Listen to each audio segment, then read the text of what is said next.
Dia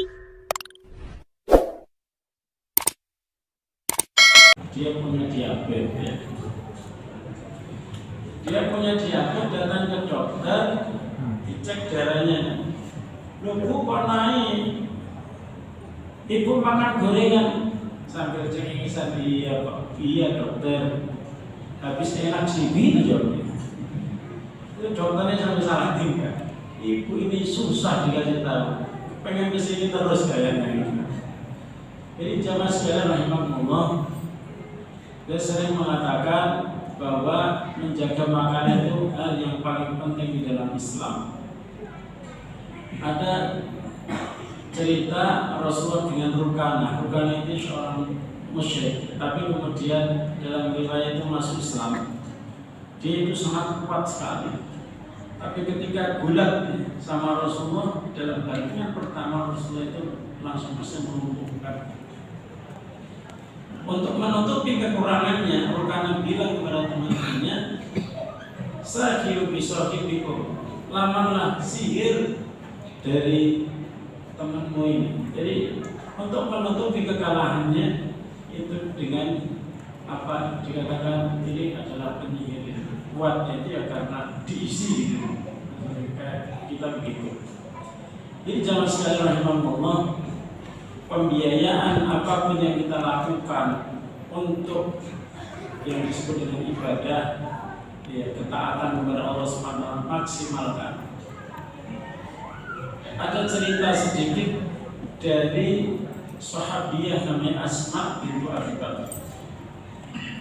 Asma bintu Abi Bakar ini istrinya Zubair bin Awwam. Kehidupan di awal pernikahan itu sangat berat bagi Asma bintu Abi Bakar. Ya. Sampai yang namanya untuk mengurusi rumah tangga, istilahnya Asma ini merasa dia itu seperti budak. Ketika dia datang kepada ayahnya Abu Bakar yang memang ekonominya cukup, "Wahai ayah, saya tiap hari harus ngurusi pekerjaan yang sangat berat, membuat roti sendiri dan lain sebagainya. Saya ngurusi berat sekali. Tolong dong saya dibantu dengan pembantu, diadakan pembantu di rumah saya." Akhirnya Abu Bakar mengirim pembantu, dan pada saat itu Asma mengatakan, "Setelah saya diberikan pembantu oleh ayahku, seakan-akan saya ini baru merdeka dari perbudakan." Saking beratnya hidup Asma bersama Zubair bin Awwam. Tapi ketika masa-masa sulit, dia datang kepada Rasulullah SAW, "Ya Rasulullah, dengan kondisi ekonomi yang saya alami dengan Zubair bin Awwam, apakah saya masih harus membantu orang bersedekah juga?"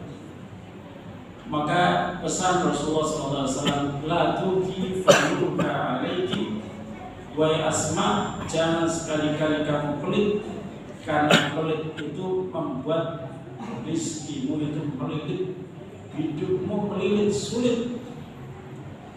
Maka bagi kita yang merasa hidupnya sulit, mungkin sebabnya karena pelit. Iya. Dan itu pernah saya alami dengan teman saya yang kuliah di Sudan. Orangnya itu pelit. Kalau ada makanan itu disimpan, kiriman dari Indonesia disimpan di lemarinya. Kalau kita biasanya ada kiriman langsung ditaruh di tengah kamar, itu siapa yang mau menikmati. Tapi kalau dia tidak, dia simpan di lemari sampai ketika bongkar-bongkar itu banyak makanan yang berjamur dan kadaluarsa. Ya kita ya paling menghindari itu aja. Ya. Kenapa harus disembunyikan? Dan sampai sekarang pulang ke Indonesia, pelitnya itu masih dipelihara. Iya, pelitnya masih dipelihara. Ketika ketemu saya, aku nanya, "Ustaz, di Surabaya gimana? Ada nggak yang kira-kira tempat pengajian dengan gaji sekian?" Gitu. Ya kalau kamu pertama kali ngajar, nggak mungkin yang kamu minta gajimu di atas UMR jauh gitu. Dia tidak pernah puas, sulit hidupnya. Mungkin kita itu sering hidupnya melilit itu ya karena pelit ini. Ya, tapi jangan menuduh orang ya. Jangan menuduh orang, tuduh diri kita sendiri. Nah, cerita yang terakhir, Abu Umamah Al-Bahili ini terlilit utang sehingga dia masuk masjid. Di saat orang bekerja dia masuk masjid, sholat dan berdoa. Rasulullah SAW agak heran, kenapa kok di waktu orang bekerja kok dia di masjid? Akhirnya didekati, wahai Abu Umamah, kenapa kamu di masjid saat orang tidak ke masjid karena belum waktunya sholat? Kata Abu Umamah, saya ini dililit hutang ya. Oh, betul-betul hidupmu sulit ya, dililit hutang. Oke. Maukah aku ajari kamu doa yang kalau kamu baca kamu akan terbebas dari hutang? Abu Umamah kan semangat. Oh iya, ada doanya Yusuf, boleh biar saya tidak terlilit hutang dan bebas dari hutang. Inti doanya Rasulullah sebenarnya nasihatnya supaya bekerja.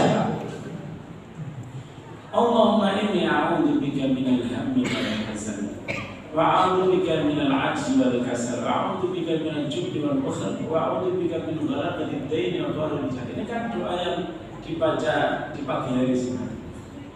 Ini ceritanya yaitu Abu Umamah, ya Allah, aku berlindung kepadamu dari sifat yang galau dan dari hati yang selalu sedih. Lah sedih lah, orang nggak punya uang bagaimana nggak sedih kan? Kemudian yang kedua, saya berlindung dari sifat lemah dan malas. Kamu itu ketika ingin bayar utang, ya jangan di sini saat orang bekerja. Kamu ke sana kerja sesuai dengan kemampuanmu untuk membayar utang. Nah, kalau kamu di sini kamu jadi siapa yang bayar utangmu? Jadi, ya Allah, aku berlindung dari sifat lemah. Lemah itu apa? Kalau ditawari pekerjaan gini biasanya, kamu mau kerja, wah aku nggak biasa kerja kayak gitu. Mau tak kasih modal? Mau. Setelah dikasih modal, usaha apa ya? Bingung. Gimana kalau kamu jualan gini? Aku nggak biasa, nggak bisa, miskin terus kan?